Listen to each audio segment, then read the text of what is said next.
As you know, Supreme Court Justice Ruth Bader Ginsburg died last Friday. She passed away of cancer.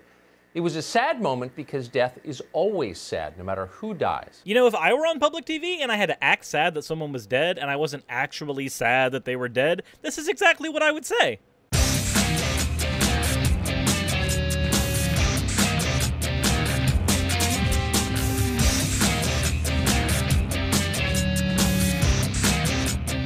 What's up, guys? You know the drill. Fan art, and then we're going to get into the video itself, and that's where we're going to all suffer collectively.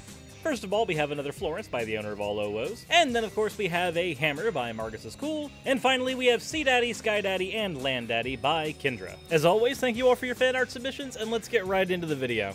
Death is coming for all of us someday. For that reason, we ought to mark a person's passing with a bow of respect. Take a moment for humility and perspective. Meditate on the fragility of our own lives and the lives of those we love. Right, I do that. That's why I advocate for universal healthcare, so that I can try to extend those fragile lives and try to offer some sort of a bulwark so that people are better protected and their families will not be ripped from them as often. Oh, never mind. Sorry, you're platituding. So there's not actually anything of any substance for me to argue against. Carry on. Remember that death is the one thing that unites every human being. No matter how powerful we imagine we are, at some point, we will be gone. All of us. Tucker? Are you aware that this is starting to sound eerily like celebrating the death of a monarch? Like, seriously, if you just replace Ruth Bader Ginsburg with a king you didn't like, this is functionally no different. No matter how powerful Sir Orange Dolan III believed he was, eventually, death caught up to him. In our case, we almost never agreed with Justice Ginsburg's decisions, but on Friday night's show, we did our best to show some reverence, because that's the right thing to do. The left, by contrast, made no attempt at all. Prominent progressives immediately descended into hysteria and rage, unbridled rage. They told us that Ruth Bader Ginsburg's death was more than sad. They said it was a national crisis that imperiled this country's freedoms. I guess that's the difference between the right and the left. While you're busy caught up in the decorum of thoughts and prayers and reverend the death, the left is busy trying to figure out how the fuck we're going to fix this thing. Now, I know that that's a hasty generalization being put on both ends, but I'm working within the framework that Tucker Carlson is presenting. Let's look at the facts where Ruth Bader Ginsburg is concerned. One, there's only ever been 4 Supreme Court justices that have been female in the history of the United States. That's kind of important when you have a panel of people who essentially get to determine the precedent that laws will be written on for years to come. If your laws are to include laws about women and what they are allowed to do with their bodies, then maybe, just maybe, it's important to have females on that court. She's been one of 4. Of the 6 cases she personally argued in front of the Supreme Court, she won 5 of them. That's a pretty impressive track record. She co-founded the Women's Rights Project at the ACLU. She co-founded the first law journal on women's rights that is still in use today. And she was one of the people integral to the fight to abolish the bans on same-sex marriage in the United States, and even became the first justice to officiate one. Losing someone who's been that integral to women's and minorities' rights in the United States is always going to be a tragedy, but it gets worse than that when you consider the factor of Mitch McConnell. You see, back in 2016, when we had a Supreme Court justice die during an election year, Mitch McConnell argued from his position on the Senate that we should not be appointing any Supreme Court justices during an election year because it was established precedent that we just didn't do that. And his argument was set in March. There was a lot of time left in that year, but he argued that Obama was a lame duck, so he shouldn't be allowed to appoint anyone into the Supreme Court, and wouldn't even hold a vote whenever Obama tried to put Supreme Court justices forward. By stonewalling the president for an entire year, Mitch McConnell effectively became an instrument in getting Brett Kavanaugh into office. Now remember, his argument was that it was an election year, and we don't appoint Supreme Court justices during election years, because he wants the people to have a say in who the Supreme Court justices are, because if it's an election year, there's a chance that you're not going to have a Republican or Democrat in the GOP if the opposite has been in that party for the last 4 years. It lets the people have a say, at least insofar as the people have a say where the Supreme Court justice is concerned. You see, here in the States, we don't appoint our Supreme Court justices. Our president appoints them, and then the Senate votes on them. This is because, unfortunately, we have what's called a representative democracy, where we don't actually have our votes count towards anything. We vote for representatives that we hope, pray, and plead will actually represent us properly. Sometimes the system works well, and sometimes the system gives us Trump. But the point is, that was in March. There was a lot of time left in Obama's presidency, and Mitch McConnell said, well, it's an election year, you shouldn't have a say in this, even though a quarter of your time as a president in this term is still viable. So now that it's 2020 and a Supreme Court justice has died in September, so 6 months later, what is Mitch McConnell saying? Oh, he's said that we need to honor the memory of Ruth Bader Ginsburg by filling her justice seat immediately. In an election year, when there's about less than 45 days before the election.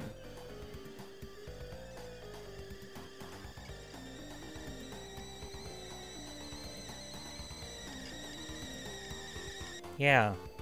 Now, those of you who actually have working brain cells will probably note that this is incredibly inconsistent. The reasoning that Mitch McConnell gave 4 years ago should be the reasoning that he's operating under now. Now, the problem, though, is that Republicans like Mitch McConnell do not have to be consistent. They do not care, and they do not care because the people they represent do not care. Any underhanded, slimy tactic they are allowed to use that allows them to get more people on the right in power in the United States is perfectly fine, plausible, and doable, and moreover, it should be what's done because they work under the idea that the ends justify the mean. Please note, I did not say Republicans are inconsistent. I said Republicans like Mitch McConnell, because people like him want power and that's it. They don't actually fight for anybody's rights except the rights for themselves to consolidate power for them and their base. Please keep all of this information in mind going forward as we continue with the video. Ruth Bader Ginsburg, they told us, single-handedly kept America from descending into fascism and tyranny. Now that she's gone, only her words can keep us safe. That's an odd claim if you think about it. This is supposed to be a democracy. No one ever voted for Ruth Bader Ginsburg. No matter how much you liked her or agreed with her, she was, in the end, a single judge in a country of 350 million people. She was not God. Right, but she was a single Supreme Court justice out of 9. Nobody has ever said that only her dying words can protect our country. Nobody has ever said that she's God. Nobody has ever said that she wielded so much power so as to be the absolute bulwark between us and fascism. However, there is a thing about walls and bulwarks. They are made up of many bricks, and some of those bricks are very important. I would argue that Ruth Bader Ginsburg's brick was incredibly fucking important, given the things she accomplished in her life, and given the situation that Mitch McConnell has put us in. As for the points on whether or not this is going to lead the country into fascism, I'm going to be working on a separate video that outlines what our country actually does and doesn't do, and how it relates to countries that have been classified as fascistic. That's going to be Wednesday's video, and it's going to suck to make, but hey, I'm going to do it anyway, so hopefully you guys will be there for that. Yet according to the left, Ginsburg was all we had. We must obey her dying words as if they were a religious text. Nobody is saying to obey Ruth Bader Ginsburg's dying words like a religious text because they are oh so holy and oh so powerful. They are saying that her dying words are in line with established precedent, and that established precedent is something that Mitch McConnell once argued for as well, and he's one of the people who has the power to help appoint one of these justices. It's kind of important to work under that framework when our entire justice system is based on established precedent. It is literally the thing that makes our justice system work. It's why cases about, say, abortion are ruled the way they are. They are based on the prior precedent of Roe v. Wade, which, by the way, is one of the things that will be in threatened question if we somehow have a majority of right-leaning people in the justice system. Remember that Supreme Court justices in the United States have their terms for life. They don't leave until they die or choose to retire. This means that if you happen to have Supreme Court justices die when you have an incredibly right-leaning fascist in the office, like we do right now with President Trump, the likelihood that you're going to get somebody in who's not going to have the country's best interest in heart is incredibly high. Her final wish supersedes our founding documents. Strawmanning continues, nobody has said that her final wish supersedes the founding documents. 80 years of prior precedents, and also the platform Republicans argued on 4 years ago, is what we are arguing for. It just so happens that that's in line with what she said. What would Ruth Bader Ginsburg do? We must ask ourselves that, and then do it. Watch. As a nation, we should heed her final call to us, not as a personal service to her, but as a service to the country, our country, at a crossroads. Honor her last words, that she not be replaced until a new president is installed. She said, "My most fervent wish is that I will not be replaced by until a new president is installed." We believe that. Her fervent wish is that the next president pick. That was the last thing she said to the public. We know who this man is. We know who this man is. This is a man who does not care about a dying woman's final wish. Clearly. So turn down the volume and consider for a moment the reasoning here, the argument that they're making. What was the point with the turn down the volume thing? Is it just because you landed on AOC and the right has a hate boner for her and she's a woman, so the idea of trying to portray her as a nag appeals to you guys? Is that what this is? Because, like, if so, that's kind of a really low blow. Not that you're above that. Nothing is more important than our Constitution. That Constitution is in grave jeopardy. That's why we must substitute an 87-year-old woman's final wish for the constitutionally prescribed process for filling a Supreme Court seat. Nobody is saying replace the Constitution. Nobody is saying that her word is law. They are simply saying that this is the thing that we need to do, and also, it was her dying wishes. So honoring those dying wishes just happens to be in line with established precedent. Now, while it may only be circumstance that justices have not been appointed during the last 80 years in the United States during election years, it is still the case that Mitch McConnell stonewalled this for an entire year, and now he's trying to expedite the exact same thing, merely because we have Republicans in the Senate and we have a Republican as the president. The fact that his party currently controls a lot of power in the United States is the reason why it's okay for him to do what he does. Basically, might makes right. Now, note, the other issue isn't just the appointment or the nomination. Obama tried nominating a Supreme Court justice. That's not the issue, and anybody that tries to focus on that issue is scapegoating you. The issue is with voting. Mitch McConnell has said that whoever President Trump appoints will receive the vote for the Senate. This is not the same courtesy he gave Obama. When Obama tried appointing one, Mitch McConnell just said that we're not going to vote. We're not going to vote on that person. Not, we're going to have this and just vote against him. We're just not going to vote. We're going to be absent from this entire thing, which effectively stonewalls the process. And the worst part is, what can we, the people in the United States, actually do about this? Nothing. We're basically at the mercy of the politicians here. There's nothing we're able to do outside of, like, rioting. And honestly, if the end result of this ends up being that a conservative actually gets the vote in the Senate and then gets put in as a Supreme Court justice, and as a result we start losing things like Roe v. Wade and potentially even same-sex marriage, then honestly, I don't have an argument against riots. I don't. And if you do, please let me know in the comment section below. Please let me know your argument for complacency as human rights are being stripped away from United States citizens. Please, enlighten me! That's what they're arguing. Got that? Pretty amusing. Keep in mind, we don't really know, actually, what Ruth Bader Ginsburg's final words were. Did she really leave this world fretting about a presidential election? We don't believe that for a second. If it were true, it would be pathetic. So, if somebody dedicated their entire lives to fighting for the rights of American citizens, and their final words are fretting about the rights of American citizens, that would be pathetic? Okay. How is that even a thing that came out of your mouth? How is that a thing you said live on television with a straight face? How is that a thing that after you said it, the first thought that came to everyone's mind when listening to you was not pouring bleach down your fucking throat? And I've ignored the fact that you're strawmanning again by going after the fact that this is somebody who dedicated their life to the rights of the United States citizens. When you try to say that you don't believe that these are their dying words, you just spent 3 minutes going over why these dying words are actually unconstitutional and blah, blah, blah, blah, blah. It's like you don't care about them, and then you try to find more ways of dismissing them.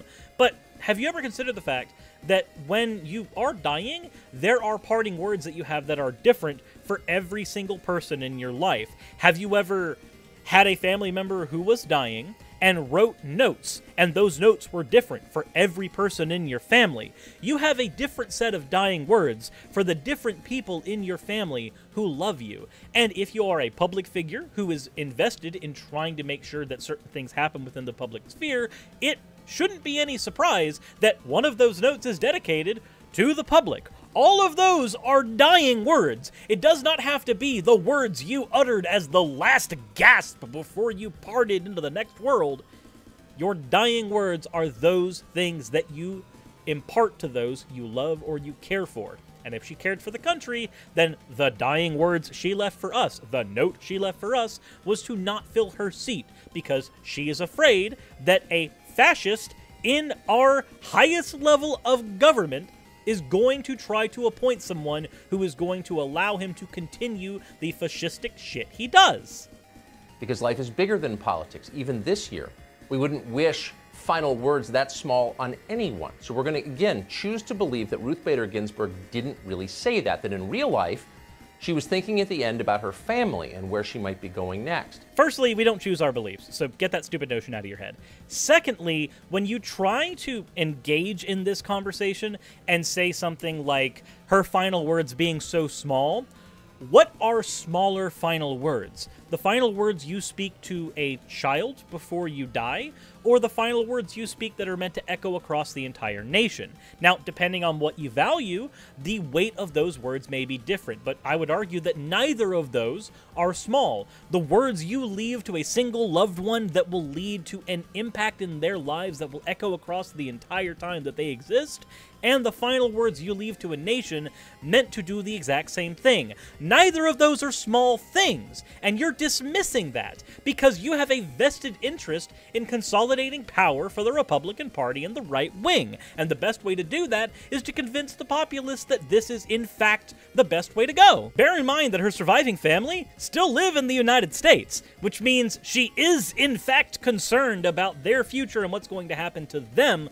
when she imparts final words like that to the nation, because ultimately everything that she had tried to build might be in jeopardy due to the mere circumstances of the year of her death. Tucker, imagine for a moment being a parent and being so thoroughly unconcerned with the future of the world that you leave your child in when you pass away that you would consider any attempt to change that world for the better small, and then try to reconsider what you actually think is pathetic. Human concerns, not partisan ones.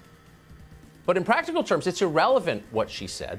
Ruth Bader Ginsburg doesn't get to pick her replacement from her deathbed. That's not how it works. Nobody has said that's how it works, Bleach Guzzler. Stop sitting on that fucking podium. The Constitution we're supposed to be defending, remember? And that's the whole point of the Constitution. If Justice Scalia had said something like that, nobody would have cared. We would have been embarrassed for him. Thankfully, he didn't say that. You would have been embarrassed that somebody's dying wish was to try to leave the country a better place than when they entered it. That's what would be embarrassing to Tucker Carlson, host of Fox News. Please, remember that going forward, in life, in general. The thing that would be most embarrassing to Tucker Carlson is leaving behind a better world. On some level, Democrats know all this. All this talk about Ginsburg's dying wish is ridiculous and insulting to all of us and our country. And they'll stop soon. Democrats have an alternative argument at the ready, and it's one they've been honing all year. It goes like this: do what we want or we will hurt you. That's the real argument they're making. Reza Aslan, a longtime CNN employee, wrote this in the hours after Ginsburg died. Quote, "If they even try to replace RBG, we burn the entire effing thing down." Don't you just love the rules of television? It's bad to say the fuck word, but it's good to spit on somebody's grave. One of those is perfectly fine on network television. That effing thing being our country that we built. Well, actually, Tucker, you didn't build it. You didn't take part in building it at all. You, like me, inherited this country from your ancestors who built it. You should be trying to turn it into a better country. There is nothing that says that because our ancestors built it, it is the best ever. If that were the case, we shouldn't have done things like abolish slavery. And yeah, if my country tries to strip away my rights or the rights of those I love, then yes, burn it down. The entire system. Because if a system is oppressing you, There is no reason to allow the system's continued existence, and you have a moral duty to replace it with a better one. If you don't agree with me, then you don't agree with the ideals in which America was actually founded. We were not getting represented the way we wanted to in the government that we were currently adhered to, so we dismantled that system, broke apart from it, did so incredibly violently, mind you, and then built our current one. And if you worship that system, but you don't worship the actual work that went into creating it, then all you're doing is worshiping tradition, which is a very Republican thing to do, I know, but it doesn't actually get you anywhere. It's a giant fallacy. It's an appeal to antiquity. On Friday night, another Democrat tweeted instructions for how to begin that process. Quote, "We're now walking to Mitch McConnell's house to protest." More than 120,000 people liked that post, shockingly. Okay, but if they did, why not show that 120,000 people liked that post? And why is it shocking that less than 1% of the United States population liked a Twitter post when that Twitter post is about the politics that govern the entire country? And what is there that says that you can't protest outside of an elected official's house when that elected official is going to have a say in your rights going forward? There's nothing wrong with protesting in front of an elected official's house when that elected official has direct control over your life. The follow-up came a few minutes later. Quote, "His house is entirely dark, significant police presence out front. It's not clear that he's here. It's clear that he's not here, as confirmed by a neighbor who is not fond of him. People are going home." That's not a protest. That's a threat. All protests are threats. They are a threat that the populace is going to uprise against you because you are not representing the populace well. All protests, peaceful or otherwise, are threats. The point of it was to terrorize Mitch McConnell and his family. McConnell knew it was coming because that's how things seem to work now. The police guarding his house are probably the only reason it's still standing. I'm sure with the, 15 people outside of that house? 20 people? That is an incredibly small protest. I honestly would have expected more if you feel so threatened. And before some brainlet tries saying something in the comment section like, oh, if you had 15 people in front of your house, you'd be scared. Yes, I would, but the difference between me and Mitch McConnell is I am not a representative of your government, and I did not take an oath to represent the people in the United States, and I did not take an oath to uphold their rights. Were I that person, then I would have power over people's lives, and it would only be fair for them to have some level of power over me. But no, I'm sure you think the only power people should have over their elected officials is the power to vote, because we're ignoring all the historical times where horrible people, and even sometimes dictators, were effectively elected into office. Now, I guess during the American Revolution, we were just gonna vote out the king. That was gonna work. Watch.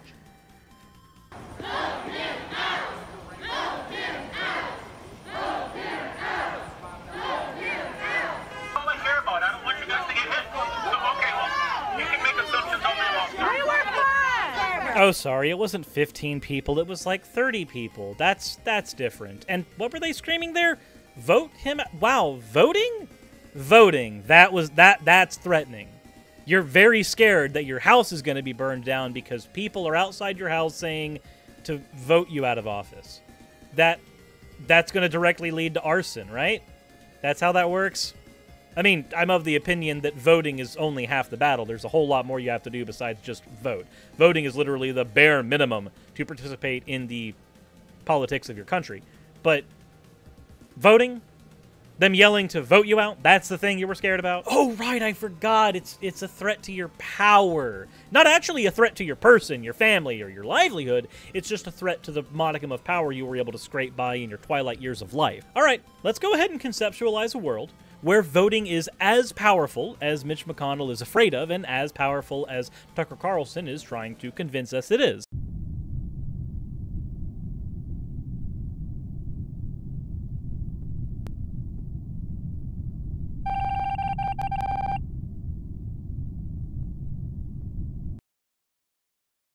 Hey, you got to the end of the video. Awesome. Thank you very much for watching all the way through. Hopefully you enjoyed. This is the area where I celebrate my patrons, so if you would like to be featured here, then please head on over to my Patreon and check out the tiers and rewards that I have over there. There's more to this video that I would like to get into, but that will have to be settled in another video, as this one is already getting rather long, and I've done some pretty long ones in the past. I don't want to do too terribly many of those if I can help it. But with that all said, if you do want to support what I do and don't have the means to do it financially, then please consider leaving a comment, hitting the like button, maybe sharing it out with your friends. Those things would be awesome. That all said, if you guys did enjoy, I hope so, please let me know in the comment section. And as always, everyone, insert end of video tagline here.